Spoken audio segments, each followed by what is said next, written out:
Hello बच्चों, तो आज हम आपको वेक्टर्स एंड स्केलर्स के बारे में बताते हैं। तो सबसे पहले हम आपको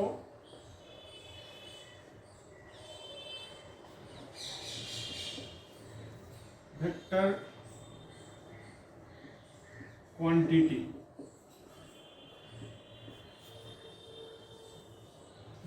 क्वांटिटी क्या है? A vector quantity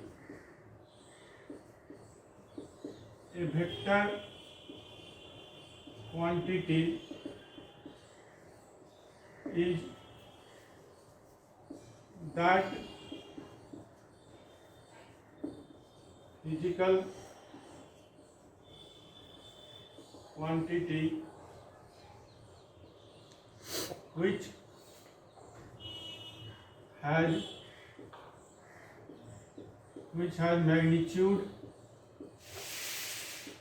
and direction and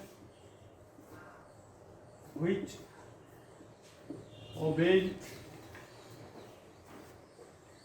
the triangle law of vector addition. Vector quantity उस फिजिकल क्वांटिटी को कहते हैं जिसमें मैग्नीट्यूड हो, जिसमें डायरेक्शन हो और जो ट्रायंगल लॉ को फॉलो करे।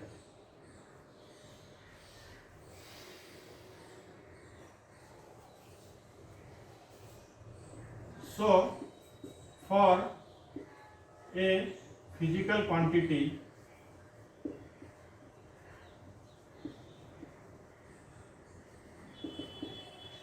to be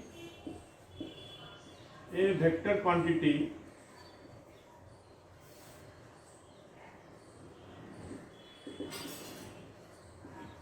we have the following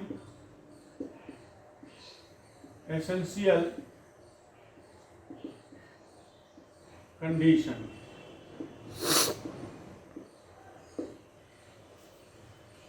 तो वेक्टर क्वांटिटी, किसी भी फिजिकल क्वांटिटी को वेक्टर क्वांटिटी होने के लिए 3 एसेंशियल कंडीशन है। पहला है it should have magnitude. It should have magnitude. The magnitude of the vector quantity, the magnitude of the vector quantity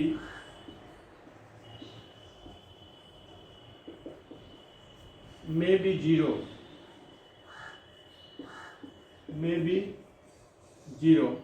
as for example null vector or zero vector. कुछ ऐसा vector quantity होता है जिसका कि magnitude 0 होता है और उसको हम लोग नल वेक्टर कहते हैं। नल वेक्टर मतलब जीरो वेक्टर। जीरो वेक्टर में मैग्नीट्यूड उसका 0 होता है। It should have direction।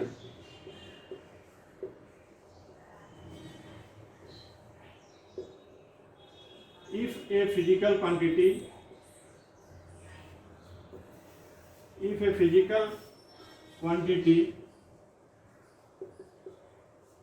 has no direction,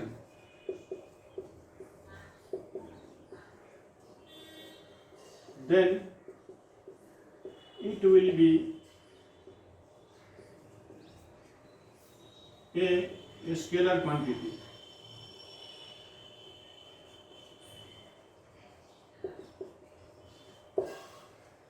अगर फिजिकल क्वांटिटी में डायरेक्शन नहीं है तब उसको हम स्केलर क्वांटिटी कहते हैं। अदरवाइज वेक्टर क्वांटिटी में मैग्नीट्यूड होगा और उसमें डायरेक्शन होगा। और जिस फिजिकल क्वांटिटी में डायरेक्शन नहीं होगा वो स्केलर क्वांटिटी कहलाएगा। तीसरा है it should obey the triangle law of vector addition. अगर फिजिकल क्वांटिटी में मैग्नीट्यूड है, डायरेक्शन है, फिर भी अगर वो triangle law of vector addition को ओबे नहीं करता है तो उसको हम लोग स्केलर क्वांटिटी कहते हैं। उसके बाद है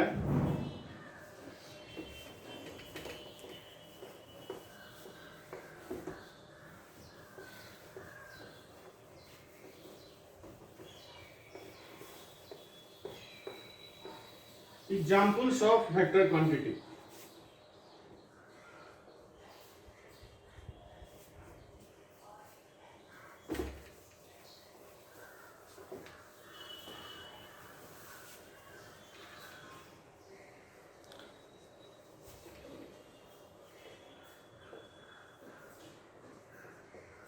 Examples of vector quantity.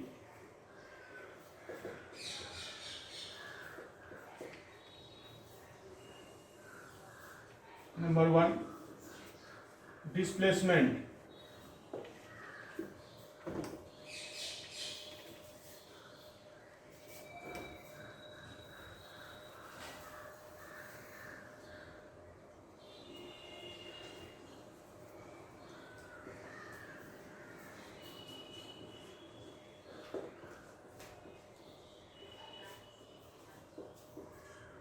Displacement. Number 2,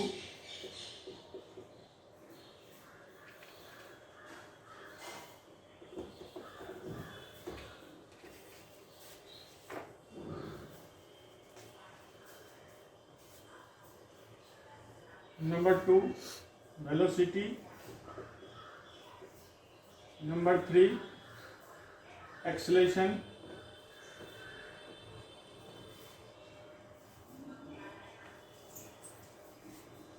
Number 4, force. Number 5, torque. Number 6, angular momentum.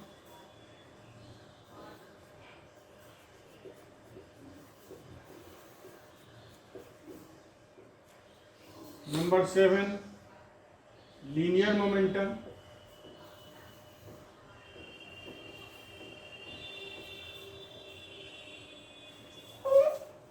Number 8, dipole moment.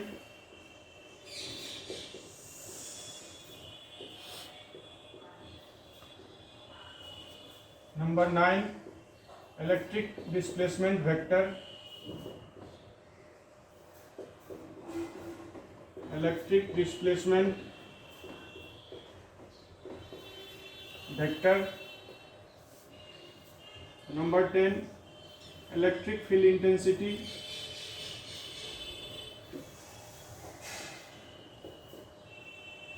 Electric field intensity. Number 11, magnetic field intensity.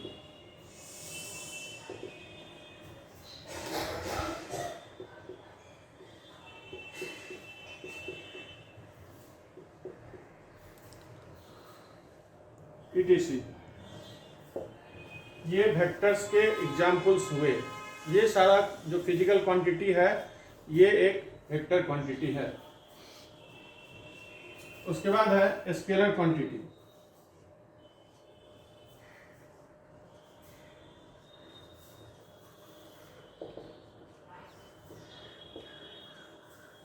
A scalar quantity is that physical quantity which has only magnitude. A scalar quantity is that physical quantity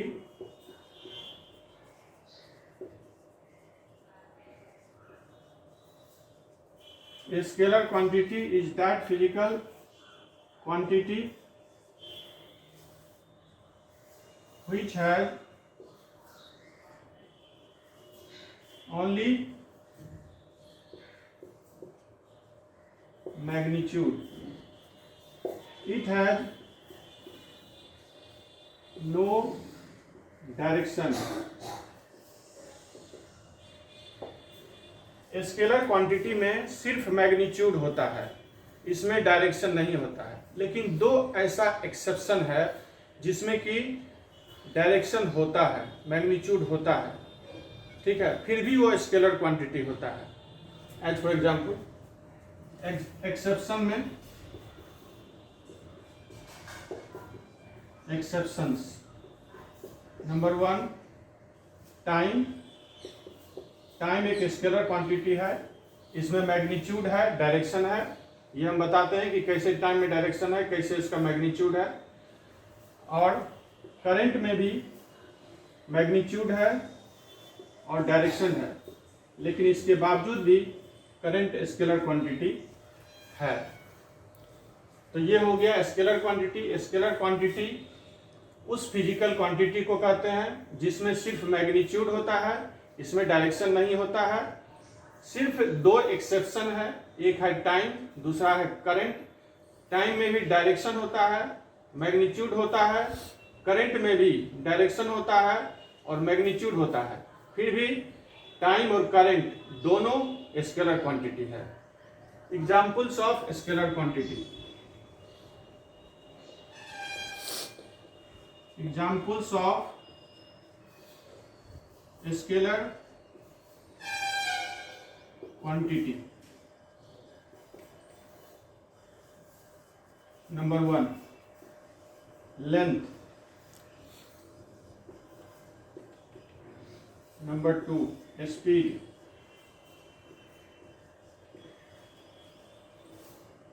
number 3 mass. Number 4 volume. Number 5 density. Density means mass density, mass density. Number 6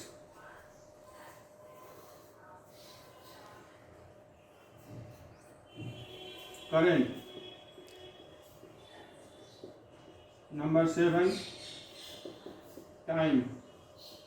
number 8 resistance.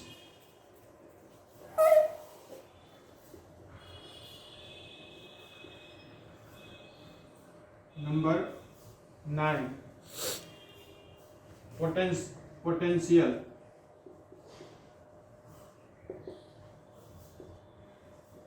Number 10 energy.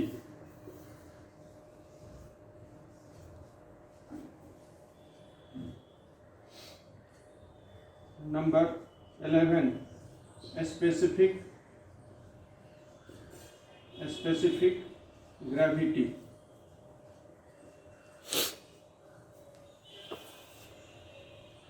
Et cetera.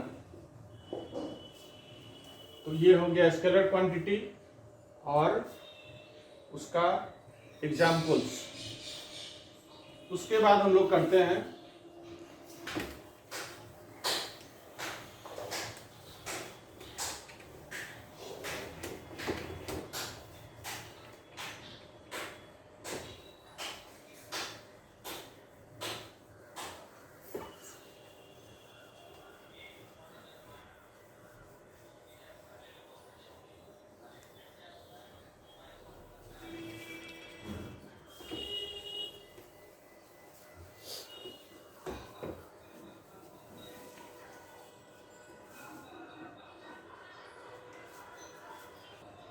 अब इसके बाद हम करते हैं कि ये बताएंगे कि टाइम जो है वो एक स्केलर क्वांटिटी है। टाइम का डायरेक्शन क्या है, ये क्लियर करेंगे। और टाइम जो है वो triangle law of vector addition को फॉलो नहीं करता है, इसीलिए टाइम एक स्केलर क्वांटिटी है। टाइम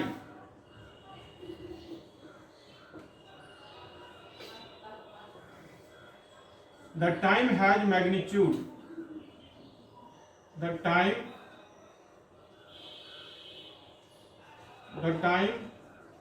हैज मैग्नीट्यूड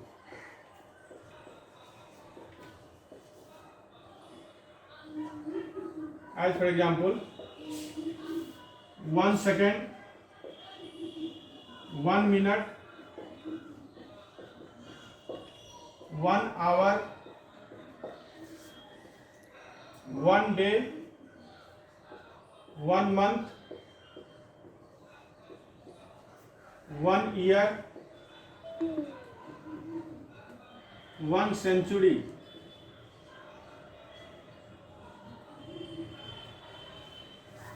ये टाइम का मैग्नीट्यूड हुआ। The time has direction, time में डायरेक्शन होता है।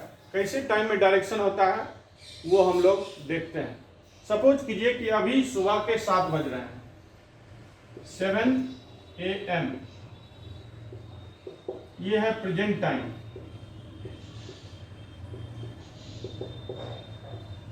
और कुछ देर के बाद 9 बज जाएगा, 9 AM, ये हो गया फ्यूचर टाइम। और इससे कुछ देर पहले सुबह के 4 बज रहे थे, 4 AM, पास्ट टाइम। तो टाइम के साथ होता क्या है, टाइम जो है कुछ देर के बाद 9 बज, जो अभी फ्यूचर आने वाला टाइम है 9 बजे, वो प्रेजेंट टाइम हो जाएगा। और जो अभी प्रेजेंट टाइम है ये पास्ट हो जाएगा। इस तरह से टाइम का जो डायरेक्शन है वो फ्यूचर से प्रेजेंट और प्रेजेंट से पास्ट की ओर जाता है। इसलिए टाइम में मैग्नीट्यूड है 1 second, 1 minute, 1 hour, 1 day, 1 month, 1 year, 1 century. ये सब टाइम का मैग्नीट्यूड है और ये टाइम का डायरेक्शन है। हमेशा टाइम फ्यूचर से प्रेजेंट और प्रेजेंट से पास्ट की ओर चला जाता है।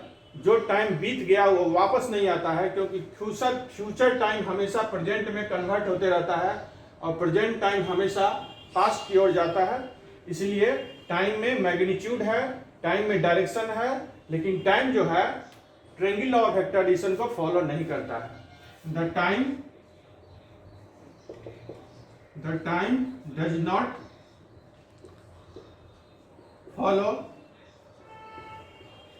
the triangle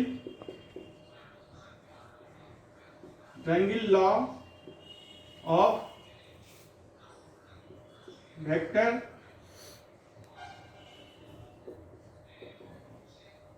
addition. टाइम जो है वो triangle law of vector addition को फॉलो नहीं करता है, इसीलिए टाइम एक स्केलर क्वांटिटी है। उसके बाद करंट जो है ये स्केलर क्वांटिटी है। करंट में मैग्नीट्यूड है। The current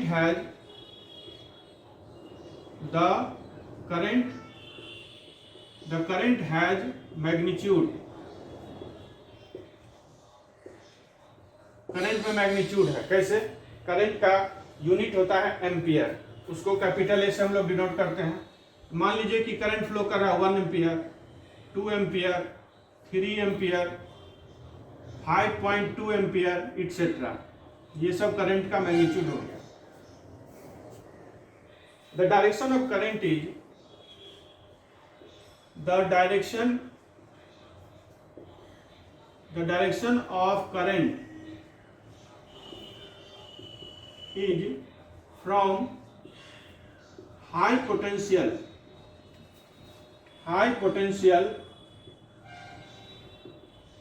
potential to low potential,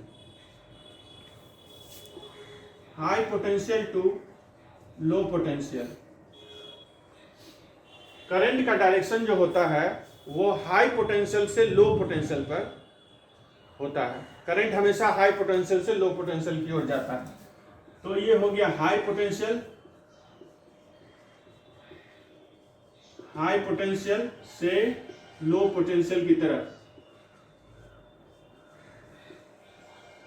low potential की तरफ करंट फ्लो करता है। तो करंट में भी डायरेक्शन हो गया, करंट में मैग्नीट्यूड हो गया, but current does not follow the triangle law of vector addition. But current does not follow the triangle law of vector addition, but current does not follow the triangle law of vector addition. Hence current is a scalar quantity. Hence current is a scalar quantity. अब देखिए, इसका हम एक examples बताते हैं कि मान लीजिए कि इस तार में 1 एम्पियर का करंट फ्लो कर रहा है, इससे 2 तार जुड़ा हुआ है, इसमें हाफ एम्पियर का करंट फ्लो कर रहा है और इसमें भी हाफ एम्पियर का करंट फ्लो कर रहा है और दोनों के बीच का एंगल है 60 डिग्री। इसके बाद हम लोग इसके एंगल को चेंज कर देते हैं। दूसरा फिगर में देखिए कि हम यहाँ पर इस एंगल को हम 30 डिग्री का एंगल कर देते हैं और इसमें 1 एम्पियर का करंट फ्लो कर रहा है, इसमें हाफ एम्पियर का करंट फ्लो कर रहा है, इसमें भी हाफ एम्पियर का करंट फ्लो कर रहा है। तो एंगल चेंज होने से एंगल अब हो गया 30 डिग्री, पहले एंगल था 60 डिग्री, लेकिन करंट के मैग्नीट्यूड में कोई चेंजिंग नहीं आया। इससे यह पता चलता है कि एंगल चेंज होने से करंट के मैग्नीट्यूड में कोई असर नहीं पड़ा। लेकिन वेक्टर के साथ ऐसा नहीं होता है। वेक्टर क्वांटिटी में जब उसका एंगल चेंज होता है तो उसका रिजल्टेंट चेंज कर जाता है। ऐसी बात करंट के साथ नहीं हो रही है, इसीलिए करंट जो है वो एक स्केलर क्वांटिटी है।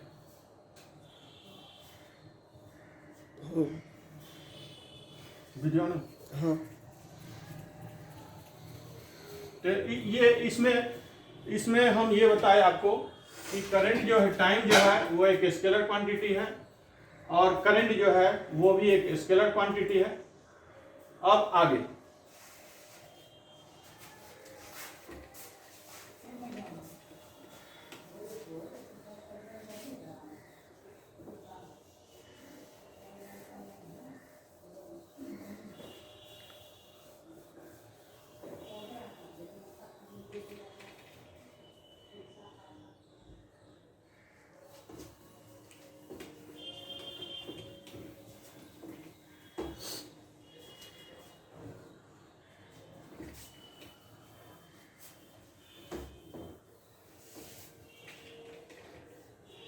रिप्रेजेंटेशन ऑफ, अब हम लोग आगे करेंगे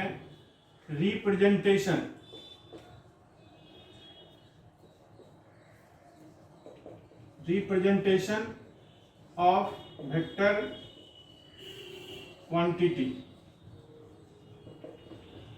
वेक्टर क्वांटिटी को हम लोग किस तरह से रिप्रेजेंट करेंगे?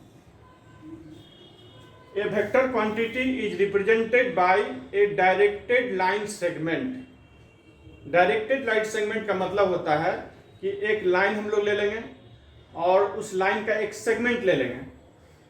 एक लाइन ले लेंगे, ये लाइन हो गया, लाइन बोथ साइड इंफिनिटी तक फैला हुआ रहता है, तो उसका एक सेगमेंट हम लोग ले लिए। मान लीजिए कि ये O है और ये P है। लाइन का सेगमेंट हम ले लिए। अब इस लाइन सेगमेंट को यहां पर हम लोग रख देते हैं। अब इसके तरफ एक एरो का साइन दे देते हैं। तो O जो है वो वेक्टर का टेल कहलाया और P जो है ये वेक्टर का हेड कहलाया, ये टेल हो गया। इसको टेल बोलते हैं या इसको इनिशियल पॉइंट बोलते हैं, इनिशियल पॉइंट, और पी को हेड बोलते हैं या इसको टर्मिनल पॉइंट बोला जाता है, टर्मिनल पॉइंट। टर्मिनल मतलब अंत, जहां पर उसका अंत हुआ है वो टर्मिनल पॉइंट कहलाता है। तो ये जो है वेक्टर क्वांटिटी, इस वेक्टर क्वांटिटी को रिप्रेजेंट करने के लिए हम लोग क्या करते हैं, एक लाइन सेगमेंट लेते हैं। लाइन सेगमेंट में एक तरफ हम एरो डाल देते हैं, दूसरी तरफ एरो नहीं डालते हैं। जिस तरफ एरो डालते हैं वो हेड होता है, जिस तरफ एरो नहीं डालते हैं वो वेक्टर का टेल कहलाता है। तो अब लिखेंगे हम लोग कि a vector quantity, a vector quantity is represented by, a vector quantity is represented by a directed line segment, directed line segment। A vector quantity is represented by a directed line segment। To represent a vector quantity,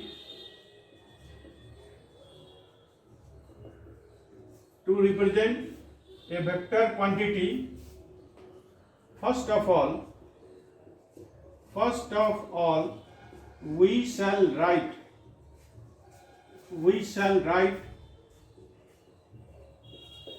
the tail letter,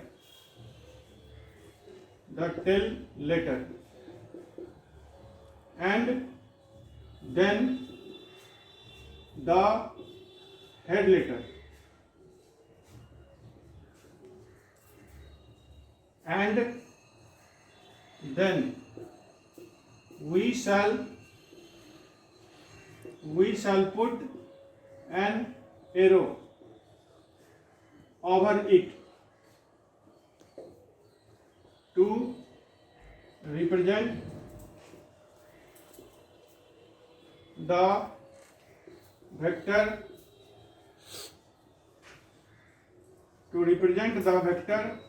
quantity. मतलब किसी vector quantity को represent करने के लिए सबसे पहले उसका tell letter हम लिख देंगे। ये हो गया टेल लेटर, ये हो गया हेड लेटर, और उसके ऊपर में एक एरो डाल देंगे। उसके बाद हम बोलेंगे कि ये हो गया vector OP,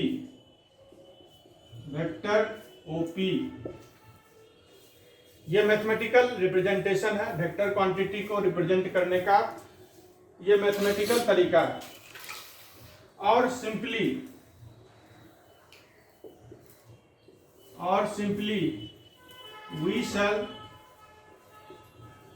we shall put an arrow over a single letter to represent the vector quantity. मतलब कि डबल लेटर लिखने की जरूरत नहीं है, हम टेल लेटर लिखे, हेड लेटर लिखे, उसके बाद उसके ऊपर में एरो डालें। इसके बदले में हम एक सिंगल लेटर लिख देंगे, आर, कोई भी इंग्लिश का अल्फाबेट लिख दीजिए, आर लिख दिए, कुर्सी लेके बैठ जा,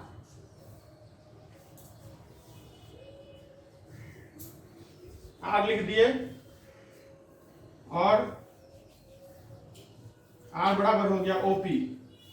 इसको बोलेंगे वेक्टर आर। तो वेक्टर को रिप्रेजेंट करने में हम लोग क्या करेंगे कि एक सिंगल लेटर, कोई भी अल्फाबेट ले लेंगे, उसके ऊपर में वेक्टर का साइन दे देंगे और ये वेक्टर आर कहलाएगा। या नहीं तो इस तरीके से टेल लेटर लिख दिए, हेड लेटर लिख दिए, उसके ऊपर में एरो डाल दिए। ये वेक्टर को रिप्रेजेंट करने का मैथमेटिकल तरीका है। Now if we interchange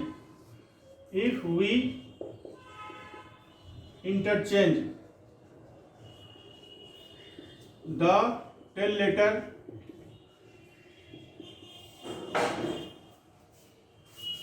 tail letter and the head letter.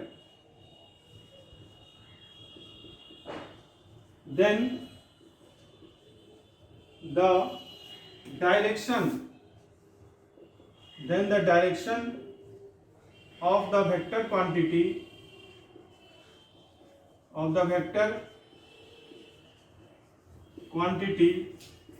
will become reversed. कहने का मतलब है कि अगर हम टेल लेटर और हेड लेटर को इंटरचेंज कर दें, मतलब जो पहले टेल लेटर था अब हेड लेटर हो गया और जो हेड लेटर था अब टेल लेटर हो गया, तो वेक्टर का जो डायरेक्शन है वो रिवर्स हो जाएगा।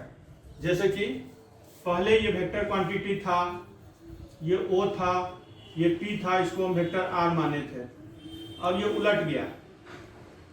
अब ये हेड इसका O हो गया, टेल इसका P हो गया, तो अब ये माइनस ऑफ R हो गया। इस तरह से अगर OP वेक्टर को हम R वेक्टर कहते थे, अब PO वेक्टर हो गया, तो ये माइनस ऑफ R वेक्टर हो गया।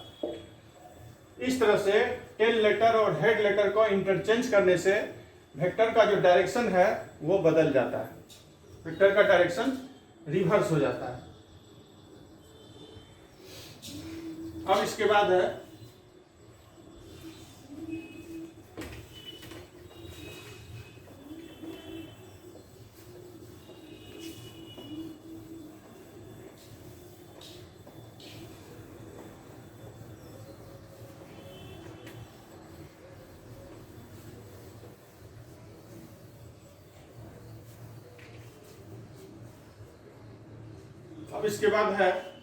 मैग्नीट्यूड।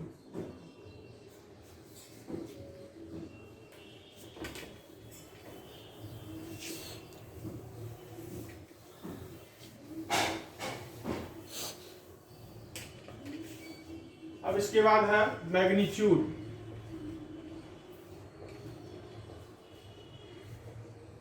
मैग्नीट्यूड और modulus of the vector quantity।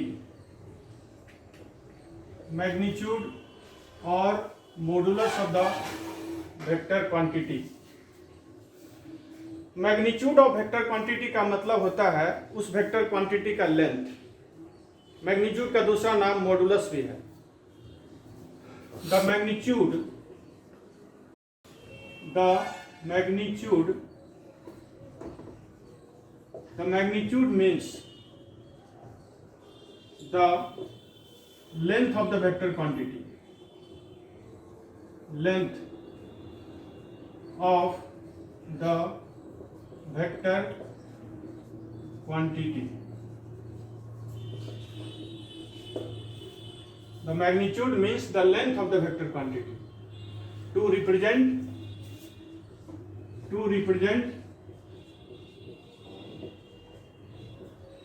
the length of the vector quantity, to represent the length of the vector quantity we shall put it between two vertical bars,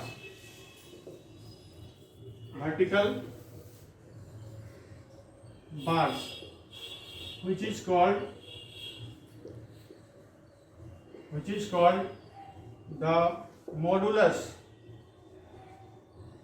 the modulus of the vector quantity।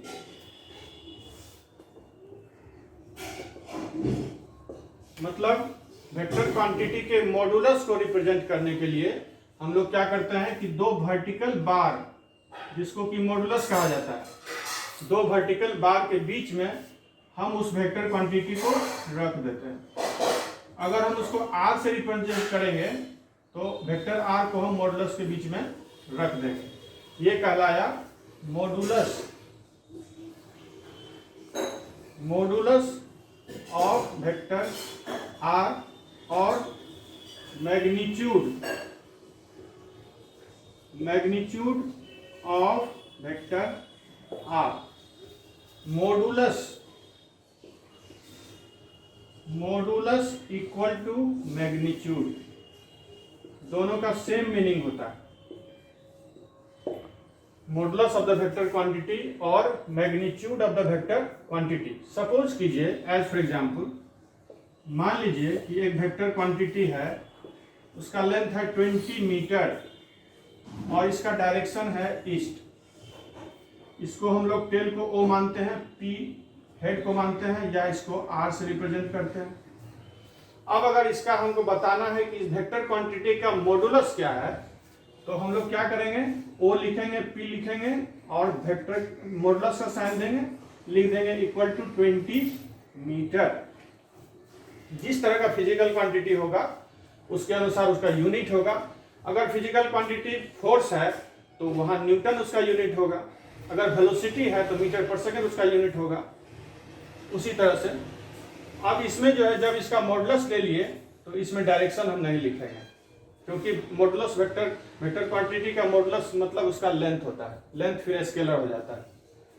तो ये हो गया magnitude और modulus of the vector quantity. अब इसके बाद है angle between two vectors. Angle between two vectors.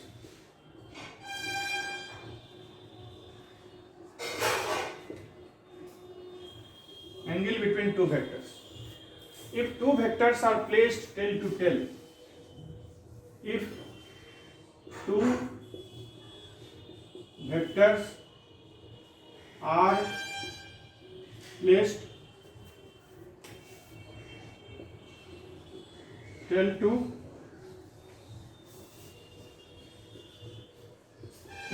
tail or head to head. If two vectors are placed tail to tail or head to head, then the smaller angle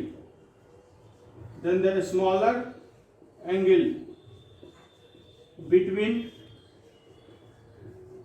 the two vectors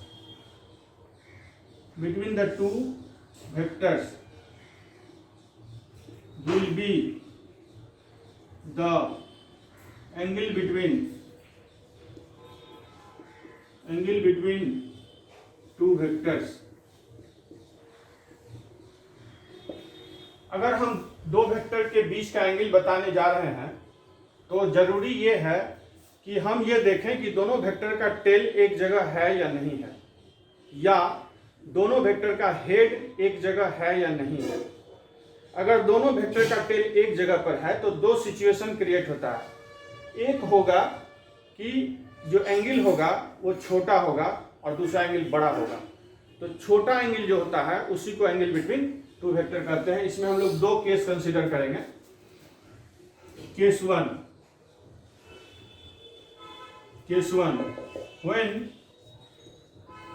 when the tails of the two vectors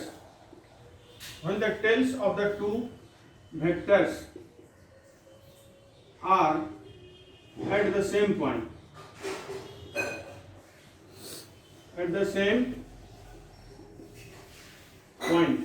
दोनों vector का tell अगर एक ही जगह पर है, जैसे देखिए यहाँ पर एक वेक्टर ये है, दूसरा वेक्टर ये है, इसको हम ए वेक्टर मान लेते हैं, ये ओ ए वेक्टर क्वांटिटी है और ये ओ बी है, ये बी वेक्टर है, और इसके बीच का एंगल को हम लोग थीटा मान लेते हैं। तो ये वाला जो एंगल हो जाएगा ये हो जाएगा 360 डिग्री माइनस थीटा। तो थीटा जो है, theta is less than 360 degree minus theta. Therefore theta is the angle between theta is the angle between two vectors. Theta is the angle between two vectors, क्योंकि theta जो है वह छोटा है, 360 degree minus theta बड़ा angle है। Figure जैसा है उसके अनुसार, फिगर के अनुसार थीटा लग रहा है कि 60 डिग्री का होगा, तो उसके अनुसार ये 300 डिग्री का होगा। 60 डिग्री का जो एंगल है वो छोटा एंगल है, और 300 डिग्री का जो एंगल है वो बड़ा एंगल है। तो इसलिए छोटा एंगल जो होता है उसको एंगल बिटवीन टू वेक्टर कहते हैं। ये केस 1 हुआ। इसके बाद हम लोग लेंगे case 2।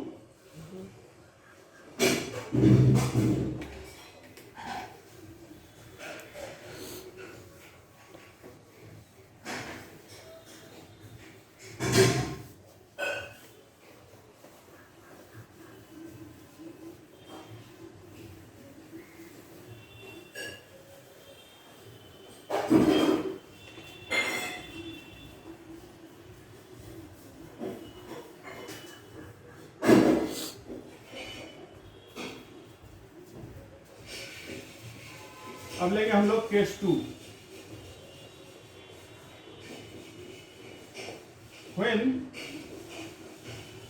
when the heads of the two vector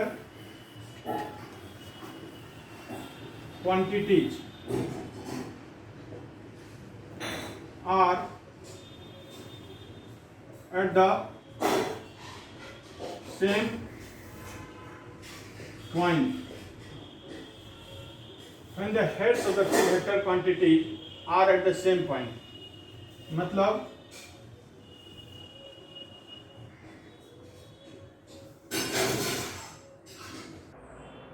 अब इस केस में हम लोग केस 2 में when the heads of the two vector quantities are at the same point, दोनों का हेड दोनों वेक्टर क्वांटिटी, मान लीजिए ये वेक्टर a1 है ना, इसको हम लोग OA वेक्टर OA1 वेक्टर मान लेते हैं, इसको OB1 वेक्टर मान लेते हैं, ये B1 वेक्टर है।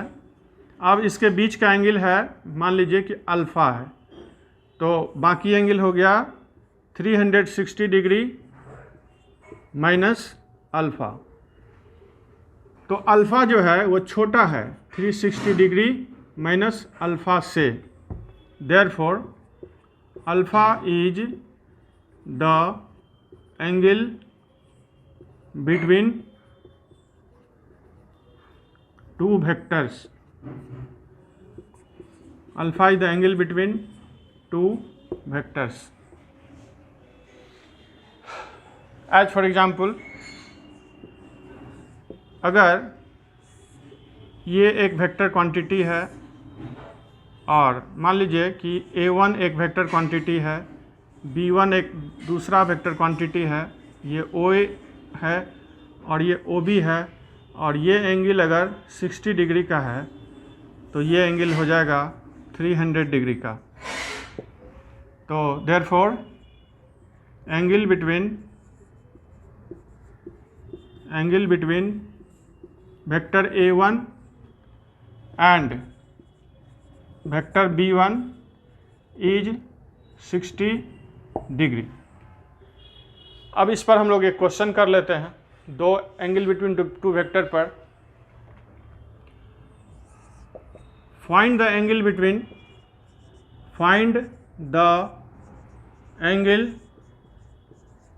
बिटवीन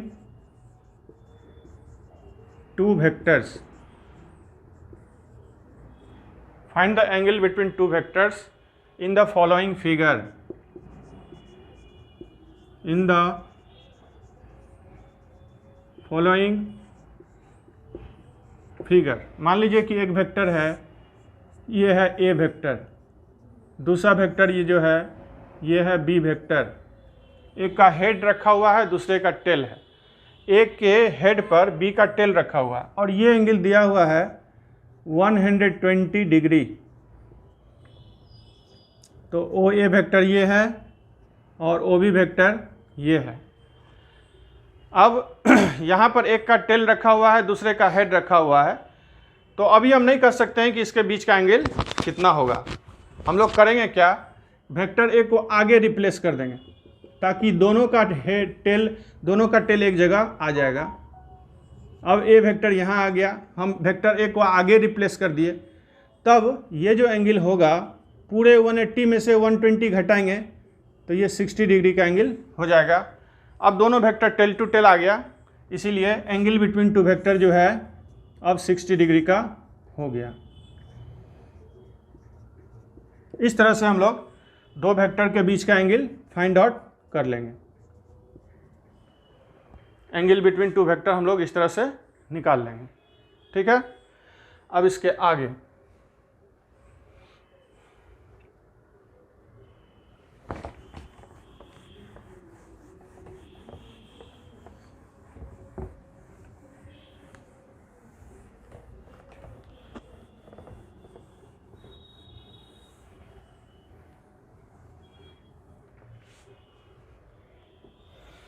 इसके बाद है triangle law of vector addition.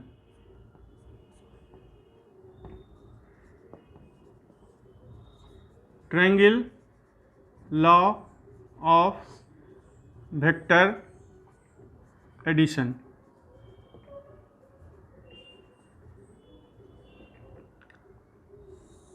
Triangle law of vector addition. Triangle law of vector addition क्या है? Triangle law of vector addition दो वेक्टर को जोड़ने का नियम बताता है। The triangle law of vector addition,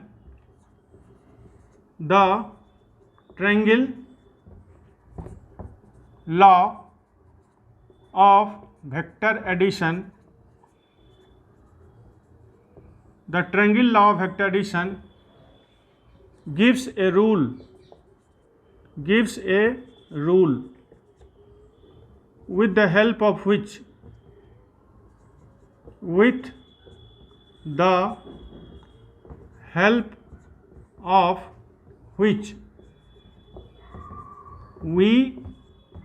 can add two or more than two vectors,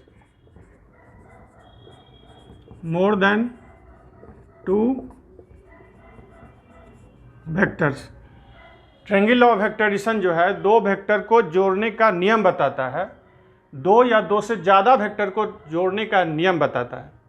the triangle law of vector addition gives a rule with the help of which we can add two और more than two vectors. In the triangle law of vector addition, in the triangle law of vector addition, in the triangle law of vector addition, first of all we shall put a vector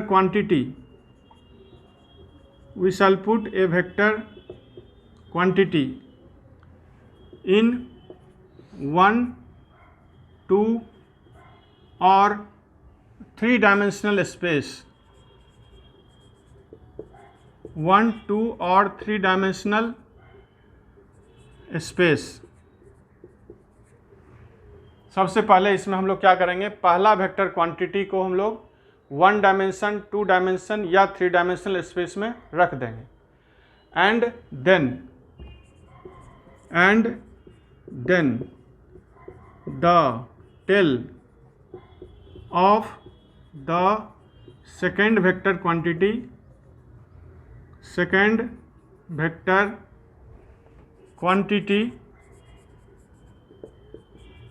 is put at the head of the first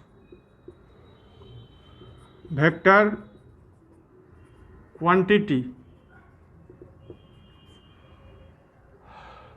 and then the tail of the second vector quantity is put at the head of the first vector quantity, and then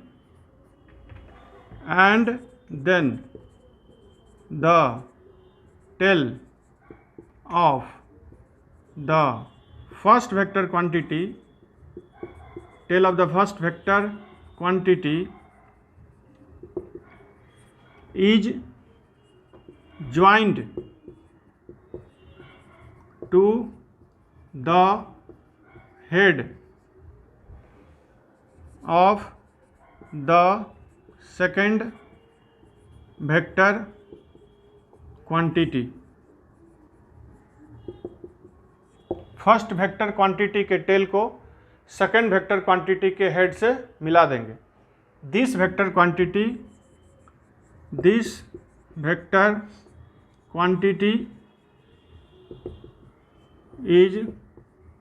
called the resultant vector.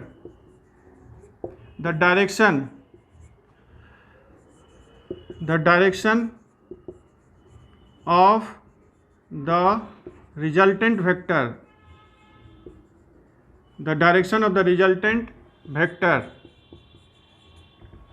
is from the tail of the first vector quantity to the head of the second vector quantity।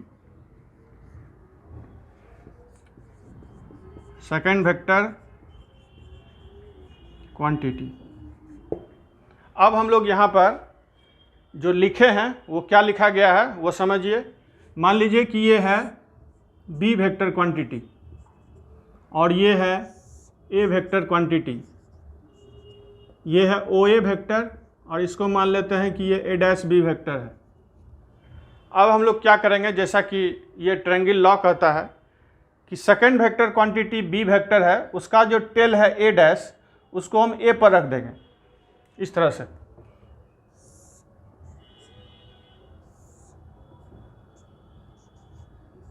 अब यहाँ पर ए पर ए dash आ गया, ये ए vector है और ये B vector है।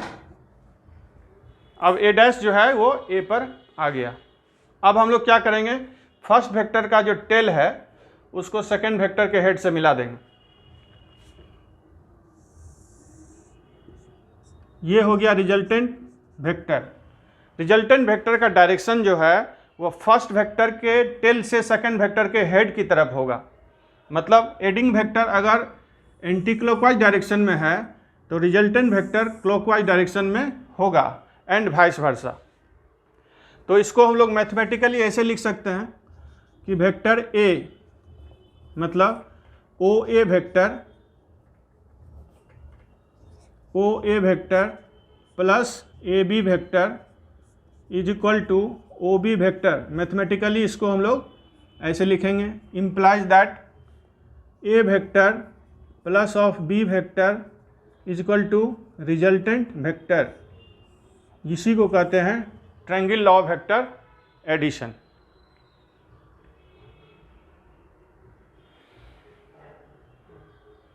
अब इसके बाद हम लोग करेंगे properties of addition of vectors.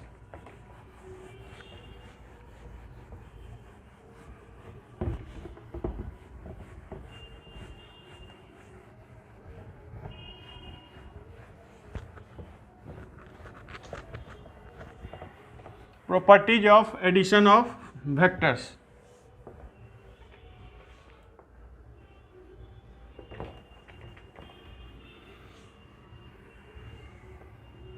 Properties of addition of vectors।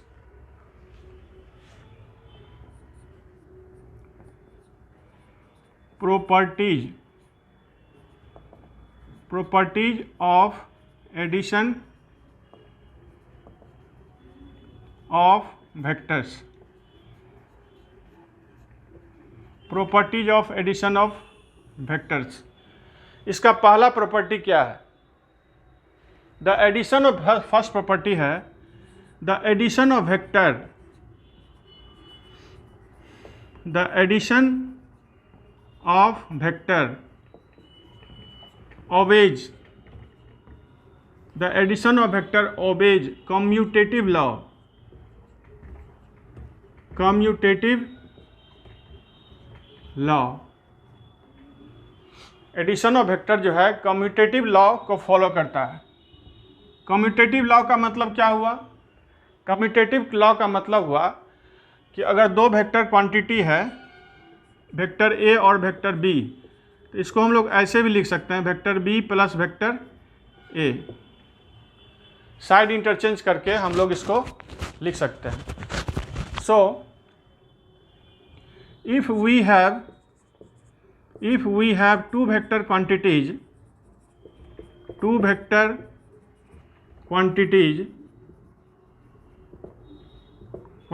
vector A and vector B, then A plus B is equal to B plus A is called commutative law.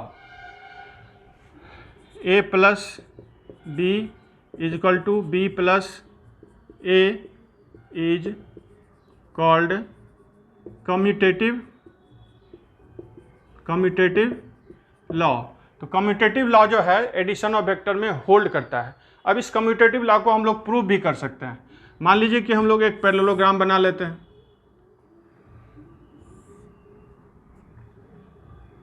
इस तरह से एक पैरेललोग्राम हम लोग बना लिए। इसमें ओ ये हो गया ओ, ये हो गया ए, ये हो गया वेक्टर ए, ये हो गया वेक्टर बी, ये हो गया फिर वेक्टर बी और ये हो गया वेक्टर ए। ये पैरेललोग्राम है O A B C. O A equal to C B है क्योंकि ये पैरेललोग्राम है, इसलिए ये वेक्टर ए है तो ये भी वेक्टर ए होगा। और ए बी बराबर ओ सी होगा क्योंकि ये इसका लेंथ इसके लेंथ के बराबर है, ये पैरेलल है इसके, इसलिए ये वेक्टर बी है तो ये भी वेक्टर बी होगा। अब हम लोग ओ को मिला देते हैं बी से, ये हो गया रिजल्टेंट वेक्टर। अब applying triangle law of vector addition, applying triangle law of vector addition,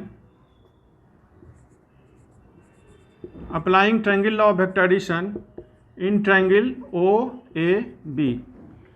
O A B में ट्रायंगल ऑफ वेक्टर एडिशन हम अप्लाई करते हैं। तो जब ट्रायंगल ऑफ वेक्टर एडिशन इसमें हम अप्लाई करेंगे तो हम लिखेंगे O A vector plus A B vector is equal to O B vector. This implies that A vector plus B vector is equal to resultant vector. Equation number 1, vector A plus vector B is equal to vector R. इस triangle O A B में हम लोग इस तरह से mathematically लिख सकते हैं।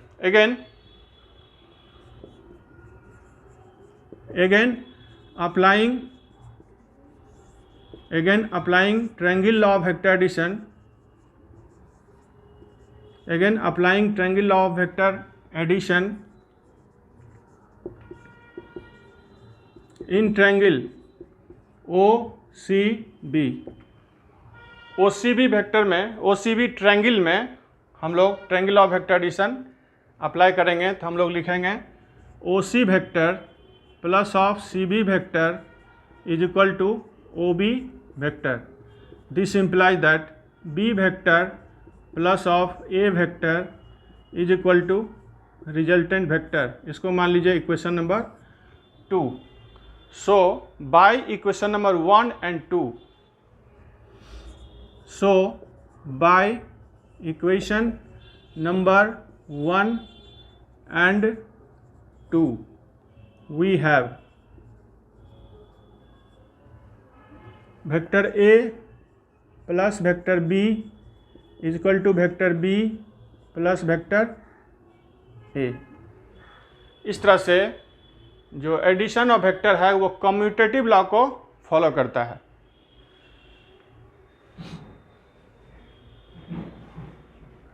अब इसके बाद है कि the addition of vector obeys associative law. दूसरा नंबर में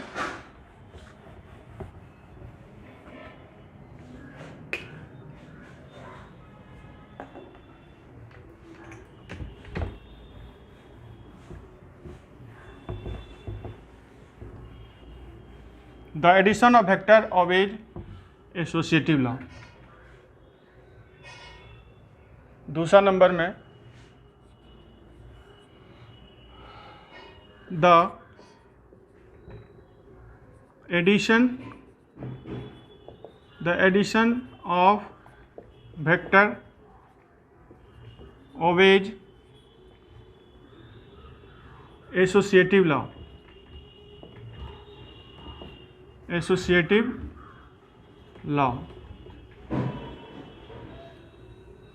एडिशन ऑफ वेक्टर जो है वो एसोसिएटिव लॉ को फॉलो करता है। एसोसिएटिव लॉ क्या है?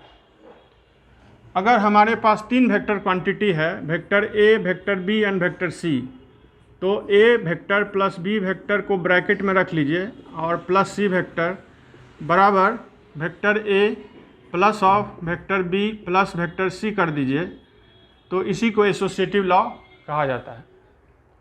Suppose we have three vector quantities. Suppose we have three vector quantities, three vector quantities, vector A, vector B and vector C. Bracket plus vector C is equal to vector A plus vector B plus vector C is called associative law, is called associative law. इसको associative law कहा जाता है। अब इसको हम लोग figure में समझेंगे और इसको प्रूव करेंगे। फिगर इस तरह से हम लोग ड्रॉ करेंगे। मान लीजिए कि एक वेक्टर ए है, दूसरा वेक्टर बी है, तीसरा वेक्टर ये सी है। This is C vector, this is B vector, this is A vector, this is O, this is A, this is B and this is C. अब O को मिला देंगे हम बी से, ये हो गया रिजल्टेंट वेक्टर R1 वेक्टर। फिर ए को मिला देंगे सी से, ये हो गया दूसरा रिजल्टेंट वेक्टर, ये रिजल्टेंट हो गया वेक्टर बी और वेक्टर सी का। अब ओ को मिला देंगे हम सी से, तो ये हो गया रिजल्टेंट, तीनों वेक्टर का रिजल्टेंट वेक्टर। तो इसमें अब लोग बारी बारी से अप्लाई करेंगे। Applying triangle law of vector addition, applying triangle law of vector addition, applying triangle law of vector addition in triangle OAB, OAB में हम लोग triangle law of vector addition apply करेंगे। तो हम लोग लिखेंगे OA vector plus AB vector is equal to OB vector, implies that vector A plus vector B is equal to R1 vector.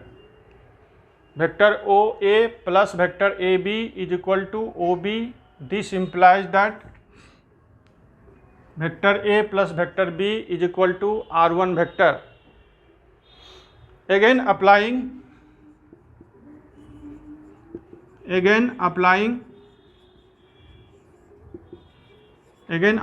triangle law of vector addition, again applying triangle law of vector addition in triangle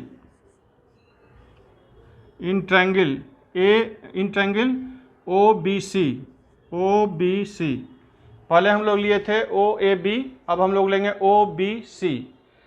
तो इस triangle में हम लोग लिखेंगे triangle of vector addition से OB vector plus BC vector, this is equal to OC vector. This implies that R1 vector plus C vector is equal to R vector. This implies that R1 vector हो गया हमारा vector A plus vector B plus vector C, vector A plus vector B R1 vector हो गया। इसको equation 1 मान लीजिए। Equation 1 से जो a प्लस बी वेक्टर है वो R1 वेक्टर है और R1 प्लस सी बराबर R रिजल्टेंट वेक्टर हो गया। इसको मान लेते हैं equation number 2। Again applying triangle law of vector addition in triangle ABC, again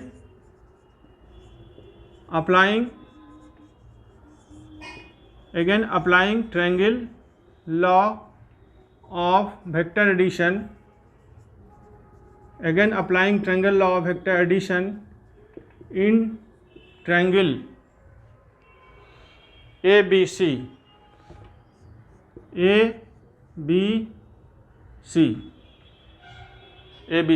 तो इसमें हो जाएगा AB vector plus BC vector is equal to AC vector. This implies that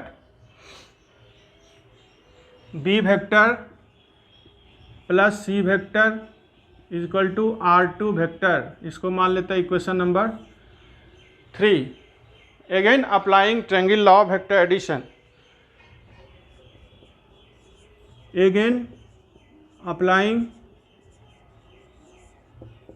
again applying triangle law of vector addition, again applying triangle law of vector addition in triangle OAC,